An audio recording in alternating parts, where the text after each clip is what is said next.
Júlia, sexta, a determinação do ministro Alexandre de Moraes, sábado, domingo, segunda, é o quarto dia, vamos colocar assim, de Twitter banido no Brasil, de um adeus à liberdade, da censura plena, da tirania. Você vê saída para isso? Qual é o caminho que a Júlia encontra para esse momento que vivemos? Júlia, bom dia, seja bem-vinda. Bom dia, Pitoli. Bom dia a todos que te acompanham. Prazer para mim estar aqui mais uma vez. Bom, como diria o meu pai, existe saída para tudo, só não existe saída para a morte. Então, eu penso que algumas coisas na vida são necessárias para que a gente alcance o nosso objetivo.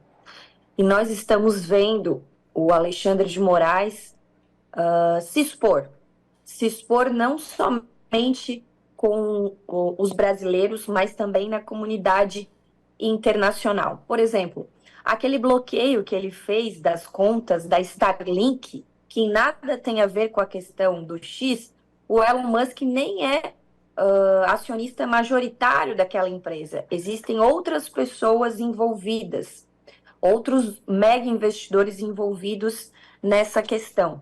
Então, ele vai se desgastando, ele vai se expondo, como eu falei, e nós temos que resistir, nós temos que continuar fazendo o nosso trabalho, nós temos que continuar, da mesma forma que Alexandre de Moraes está sendo exposto e ele não recua, nós também não podemos recuar.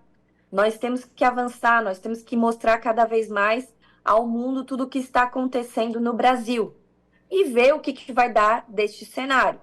Por exemplo, essa semana em Brasília, o pessoal está pedindo que a gente vá para Brasília, que a gente paralise os trabalhos em Brasília, mas essa semana não tem sessão na Câmara dos Deputados. Mesmo assim, hoje estou indo a Brasília, porque marcamos uma reunião, eu, o deputado Gayer, o Nicolas e mais outros deputados, para a gente ver o que dá para ser feito.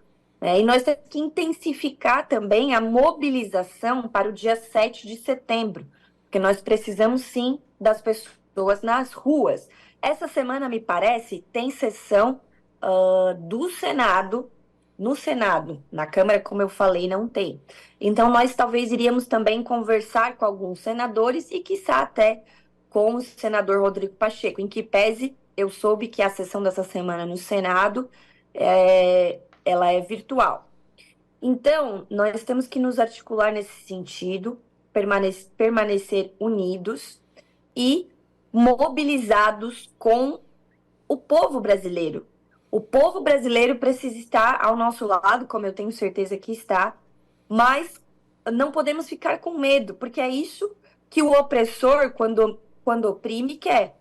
Ele oprime alguns, porque ele não consegue oprimir todo mundo, né? Ele oprime alguns e parte para cima daqueles que estão com medo.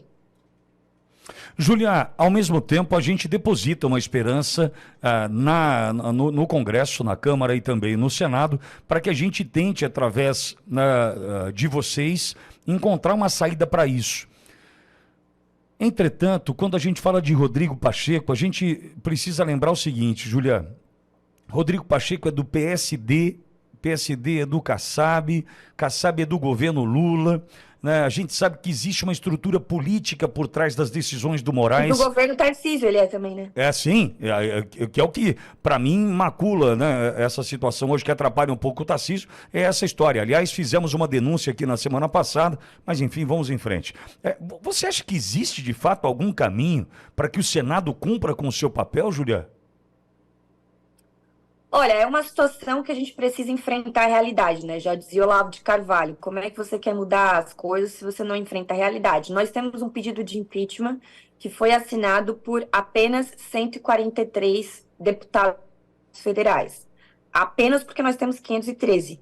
Então, eu acho pouco, porque as coisas que estão postas não é mais, porque os bolsonaristas. Está aí. As provas de que Alexandre de Moraes perseguia seus adversários e pensava, escolhia quem ele ia dizer que cometeu o crime ou não, os crimes fictícios dele, estão aí. Então, os deputados não querem assinar por quê? Porque tem medo? Porque não estão preocupados com isso? porque muitos lá estão lá preocupados em trazer... porque tem deputado que acha que a função primordial dele é levar emenda para os seus municípios. Tá bom, é muito legal, né? Levar emenda para os municípios que tem pouco dinheiro porque fica tudo em Brasília, mas essa não é a função primordial do deputado. A função principal do deputado é fiscalizar e legislar. E falando de Pacheco, eu também tenho poucas esperanças. Ele já deu todos os sinais de que ele não vai botar nenhum impeachment em pauta. E vamos sonhar que ele colocasse o impeachment em pauta, Pitoli. Hoje, segundo o que falam do Senado, e tirando da lição dali daquele momento que nós perdemos a eleição do Marinho, do senador Marinho, para a presidência da casa, o que fica dessa lição é de que nós não temos nem os votos necessários para empichar um ministro do STF, porque o governo Lula, o regime Lula, né, a gente tem que falar agora os nomes corretos, o regime Lula, ele domina muito bem o Senado da República. Onde ele não domina é na Câmara, que é um negócio que é mais gente, é mais disperso e é mais difícil de controlar.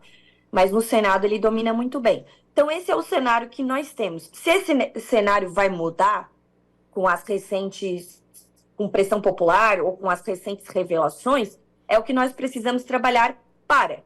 Ontem eu vi uma declaração do senador Cleitinho, que disse que ia fazer o que o Pavinato estava falando em um vídeo, que ia dar voz de prisão,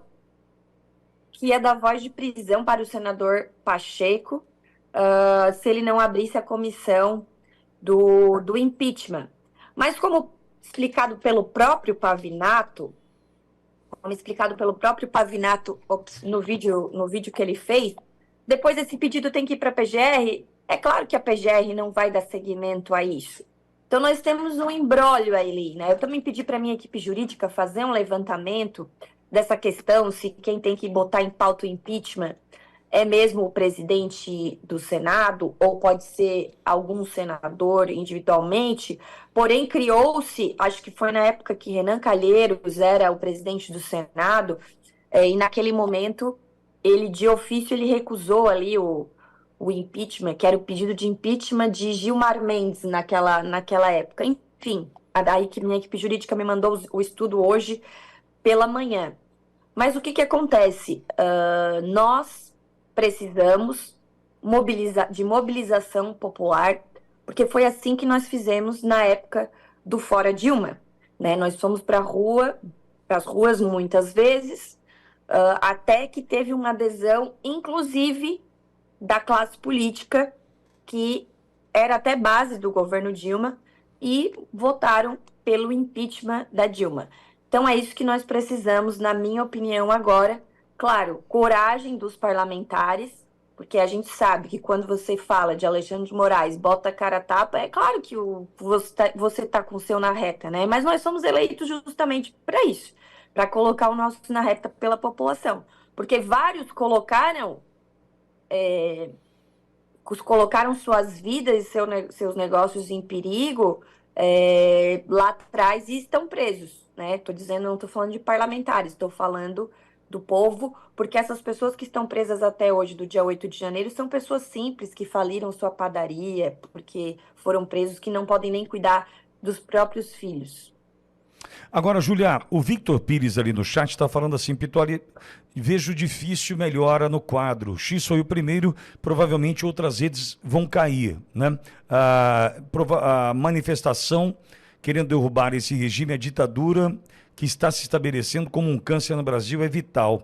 Vejo, Julia, que as outras plataformas, infelizmente, são subservientes. O que nós percebemos é que, de fato, o X decidiu combater, né, essa ditadura no Brasil. Entretanto, as outras plataformas, elas já censuram previamente, já derrubam conteúdos, derrubam engajamento, fazem com que publicações sejam retiradas. Outro dia, por exemplo, aqui na rádio, não me lembro o assunto, João, a gente falava sobre Israel.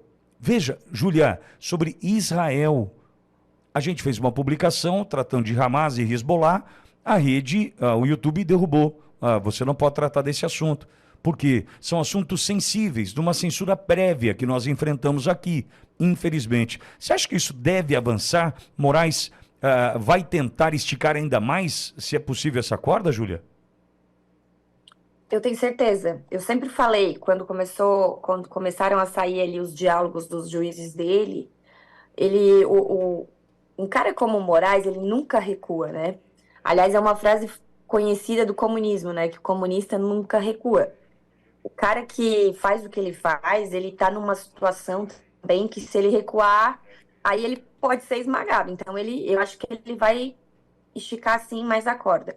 Sobre a subserviência das outras redes sociais, o próprio Mark Zuckerberg confessou em carta ao Congresso americano que na época da Covid, o FBI e o governo americano ali pressionaram ele para censurar algumas postagens sobre o Covid para que ficasse um discurso único e também censurou aquele episódio sobre o filho do Biden, sobre o laptop do filho do Biden. Então, nós sabemos disso, mas também já temos a confissão de Mark Zuckerberg sobre esse assunto. E o problema da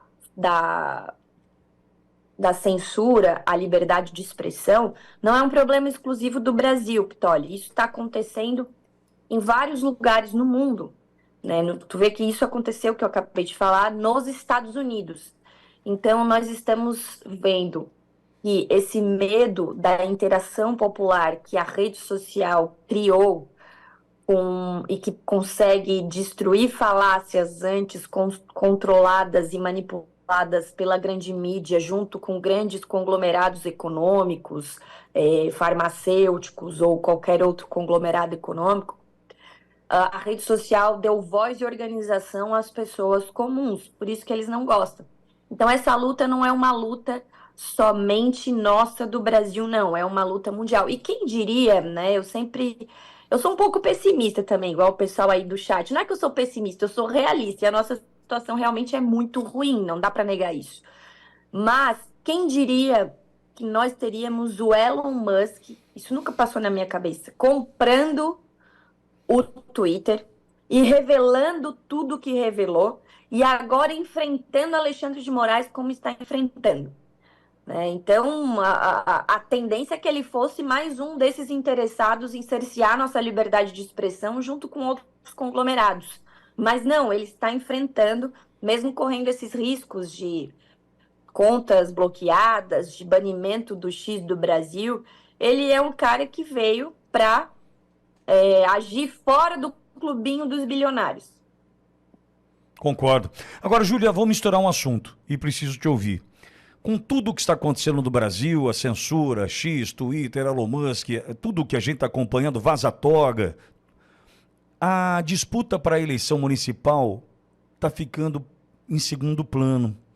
Quem começou já a acompanhar, desde a última sexta-feira, teve início a campanha no rádio e na televisão, talvez nada tão ruim a gente tenha visto ao longo dos últimos tempos com relação à dedicação de partidos e candidatos para uma entrega à população do ponto de vista dessas propagandas eleitorais.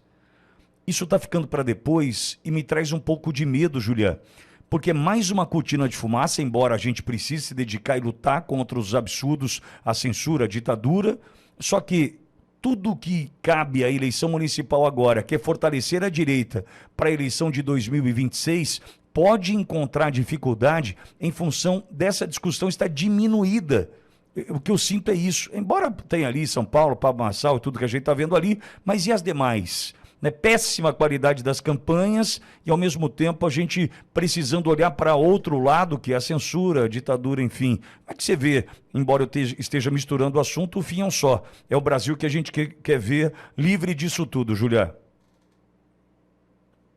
Olha, se os candidatos fossem mais conectados com o que o povo quer, eles estariam falando na eleição municipal do que está acontecendo no Brasil sobre a censura. Porque a eleição municipal tem que falar do buraco da rua, tem que falar do viaduto que tem que construir, isso também é importante. Mas as pessoas sabem que não adianta falar do buraco da rua, ou que elas nem vão poder falar do buraco da rua daqui um mês, dois, se não se falar da censura. Então, eu acho que os candidatos a prefeitos e vereadores, eles poderiam aproveitar os temas nacionais, que, né, esse tema que é o tema central. Outro fato que eu estou observando, Pitoli, assim, tem prefeito, tem gente que veio para o PL e que não quer enfrentar esses temas, que não quer falar sobre esses temas, mas deveriam falar, na minha opinião, claro, né? Eu, se eu fosse candidato a prefeito, estaria falando disso. Agora, outra coisa, o que eu noto, né? Porque eu tenho rodado aqui o estado de Santa Catarina. A eleição, semana passada, até semana passada, a única eleição municipal que se falava era a eleição de São Paulo. Eu ia na cidade da pessoa e a pessoa não sabia nem quem era o candidato, mas ela estava falando do Marçal lá em São Paulo, do que estava acontecendo em São Paulo, do Marçal, do Nunes, do Boulos, da Tabata, porque virou uma série de Netflix a eleição de São Paulo, entendeu? Ela hipnotizou as pessoas, então muitas vezes ela não sabia nem o que estava acontecendo na cidade dela, mas sabe o que estava acontecendo em São Paulo. Acho que isso deu uma diminuída essa semana com os fatos que a gente está falando agora, do Twitter, do Alexandre de Moraes, mas ainda as pessoas aqui, os candidatos locais, estão tendo a dificuldade de trazer atenção para os fatos do município. Como eu falei, poderiam utilizar o que acontece, o que o povo está falando para o debate municipal. Mas, enfim, vamos ver o que está acontecendo. Eu acho que o povo também tá ligado nos fatos nacionais e depois... É que assim, Pitoli, eu acompanho campanha mesmo antes de ser deputada há muito tempo. Uma eleição municipal, ela não engaja tanto. E as pessoas, normalmente, vão decidir o seu voto lá na última semana. É isso que acontece, a verdade é essa. Júlia, obrigado por conversar conosco mais uma vez. Luta para nós, numa semana onde a Câmara não trabalha efetivamente, né, com sessões, enfim, vocês dispostos a irem para Brasília ainda discutir o que a gente tem que discutir, o assunto que mais incomoda e preocupa a todos nós agora. Parabéns pelo teu trabalho, valeu pela luta, Júlia. Obrigada, tamo junto. E quero dizer pro pessoal que eu também, assim como vocês, desanimo muitas vezes, acho que estamos num beco sem saída, mas nós temos que continuar, ficar unidos e cobrar de quem merece ser cobrado e valorizar quem tem que ser valorizado. Tamo junto.